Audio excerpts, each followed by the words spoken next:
आजकल आपको पता है कि बहुत ज़्यादा सब लोगों को खांसी हो रही है, गले ख़राब है, गलों में खराश आ रही है और इतनी मेडिसिन खाने के बाद भी आराम नहीं आया। तो बहुत ही देसी सा टोटका है, जो मेरी अम्मी का टोटका है, तो मैं आप लोगों से शेयर कर रही हूँ।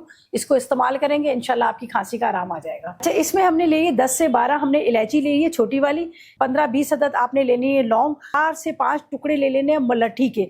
मुलट्ठी आपने देखा होगा कि पान में भी अक्सर डाल के देते हैं, लेकिन ये पाउडर बना के रखेंगे। तो इसको हल्का सा हम रोस्ट करेंगे, रोस्ट करने के बाद पाउडर बना के रख लेंगे। फिर रात को आप बच्चों को, बड़ों को 1 चम्मच शहद का लें, उसमें 1 चौथाई चम्मच डालकर आप दें, देखना खांसी का आराम आ जाएगा 1 हफ्ते के अंदर।